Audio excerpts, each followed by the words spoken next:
श्री श्याम दोस्तों, कैसे हैं आप सब। आशा करती हूँ सब बढ़िया होंगे। मैं भी एकदम बढ़िया हूँ। आज है बसंत पंचमी। आप सबको बसंत पंचमी की ढेरों शुभकामनाएं। आज हमें गांव जाना होता है, हमारे कुल देवता की धूप होती है, तो उसी के लिए देखो मैंने कितना ढेर लगा रखा है। और अब चुनूँगी कि कौन सी साड़ी मुझे पहननी है। समझ नहीं आ रहा इतने सारी साड़ियों में से कि कौन सी साड़ी पहनूँ। अब मैं बस यही सोच सोच के ना दिमाग ख़राब हो जाता है, ये साड़ी कौन सी पहनी जाए। तो मैं अभी सोचूंगी। पहले मैं भगवान जी की पूजा कर लेती हूँ। मैं नहा धो के रेडी हो चुकी हूँ, तो पहले मैं अपने ठाकुर जी की पूजा करके आती हूँ।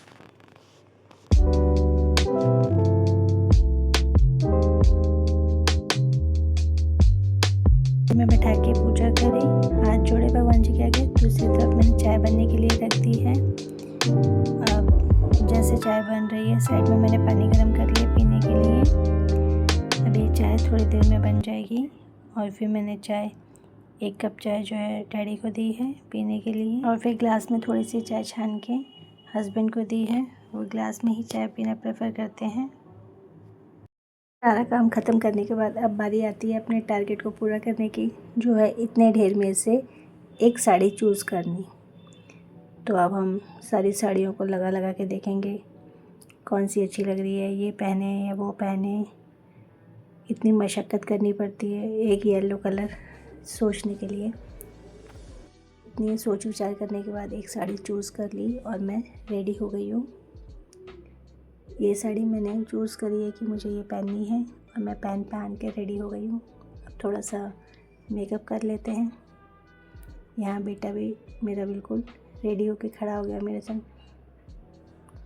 अब मुझे फिर याद आया कि भाई मैंने चाय तो पी ही नहीं, तो मेरी मॉर्निंग ड्रिंक जो मैं रेगुलर लेती हूँ अभी, अदरक और कच्ची हल्दी पानी में बॉईल करके उसमें काली मिर्च डाल के, तो थोड़ी कड़वी लगती है बट क्या करें, फटाफट मैंने पी है।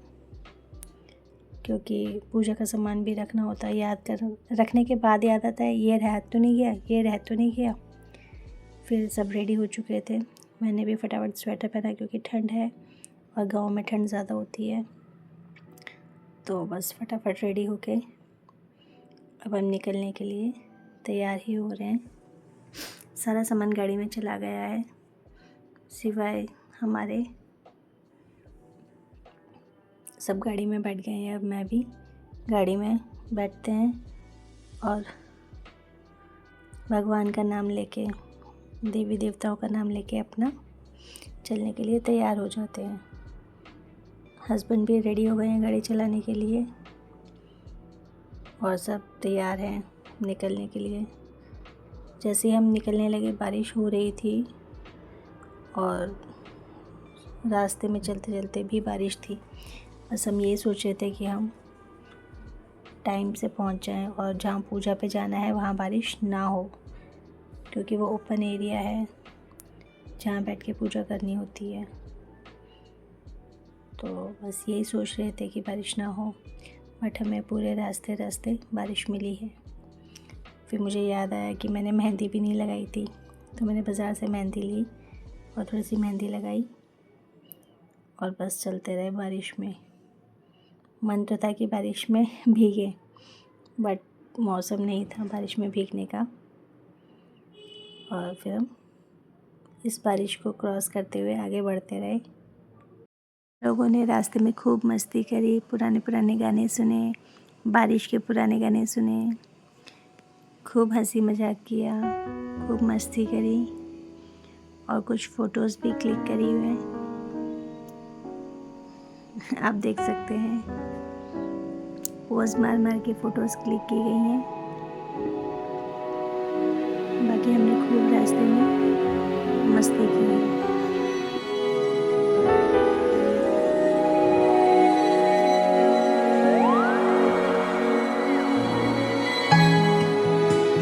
अब हम गाँव पहुँच गए थे अपने। इस बात की बहुत खुशी थी कि बारिश नहीं थी, मतलब हो चुकी थी। जब हम गए थे तब नहीं हो रही थी वहाँ पे बारिश, नहीं तो हमें पूजा में दिक्कत होती। तो हमने पहले ही कुछ दूरी पे फूल वाला होता है, हम इसी से ही अक्सर फूल लेते हैं। हमने वहाँ से फूल लिए।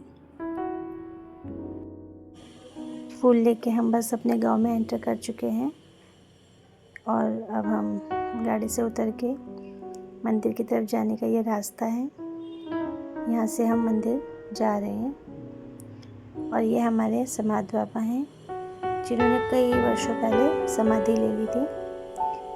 तो ये हमारे कुल देवता के रूप में पूजे जाते हैं। डैडी यहाँ पूजा की तैयारी कर रहे हैं और ये आप देख सकते हैं, ये हमारा गांव का मंदिर है। ये गांव हमारा मौजाबाद होता है। मौजाबाद में है ये मंदिर समाध बाबा के नाम से। पूजा की तैयारियां चल रही हैं।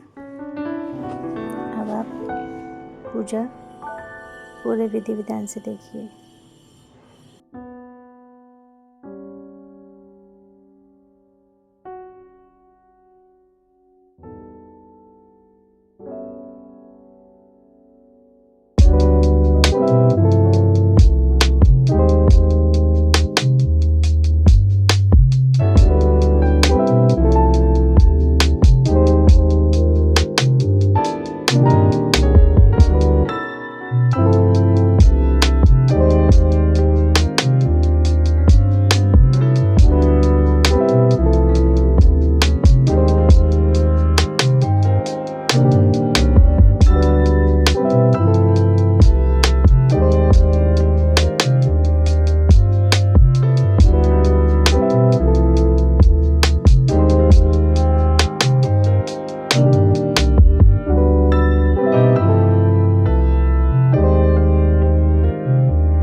कीर्तन भजन करते हुए